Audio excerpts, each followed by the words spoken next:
Nail Gun Sentencing Set Over by Heather Brimacombe.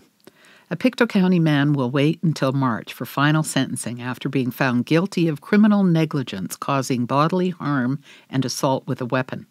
Sean Wade Hines is accused of using a nail gun to shoot N.H. Dlamini in the back at a Pictou County worksite on September 19th of 2018.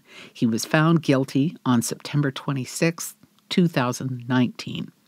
During a sentence hearing last week in Pictou Provincial Court, 2 community impact statements were heard, as well as suggested sentences from both the Crown prosecutor and the defense lawyer. A victim impact statement by Dlamini was submitted to the court but not read aloud as he was not present for the sentencing.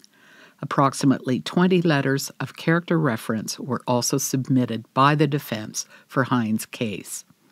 The first of the community impact statements came from Raymond Shepherd, a senior Indigenous representative from HRM. Shepherd shared the impact the crime had on the African Canadian community. "I was personally devastated," he said. Shepherd said the African Canadian community believes the crime happened because of jealousy and race. He shared that he had heard that a number of African Canadian students had been thinking about going to community college for carpentry and have now decided against this because of the fear this case and the nail gun shooting of Dlamini had caused.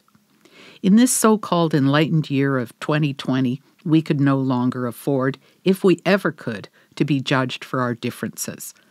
Although there was specifically no mention of the offense being a hate crime, he said that many in the community saw it as one.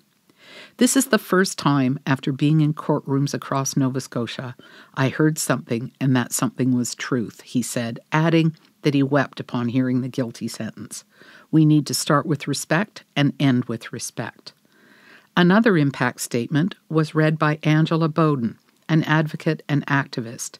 She said no one will ever be able to truly measure the effect this case has had on the community and the African American community. "The heinous nature of this crime triggered old wounds," Bowden said. "When I first learned of what happened, I was triggered so severely I threw up," she shared. Crown lawyer Bill Gorman said he was not prepared to prove beyond a reasonable doubt that it was a racially motivated crime, and that aspect would not be a part of his sentencing. His suggested sentence was a period of custody ranging from 12 to 15 months, as well as 15 to 18 months of probation and no contact with Dlamini. Defense lawyer Andrew O'Blennis shared a bit about Hines' life as a father of 3, educated with 2 years at Nova Scotia Community College and being described as a hard-working employee. The 12 letters of reference were also presented, and it was noted the impact of the case on Hines and his reputation. The fact that Hines is now receiving threats and is afraid for his own safety was also mentioned. Some of the threats received by Hines were also read aloud in court. "We're going to find you. We're going to get you when you get to jail. Someone will be waiting for you," read O'Blennis. "We'll burn you out of your house," he continued. O'Blennis is seeking a non-custodial suspended sentence with a lengthy period of probation.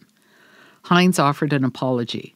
"I'm sorry for any pain or suffering this has caused, or the Black community itself." Judge Del Atwood ended the sentencing hearing by stating that he was currently waiting to read the decision from the Halifax case of Queen v. Basso, which is a related case. Hines will return to Pictou Provincial Court on March 18th for his final sentence hearing.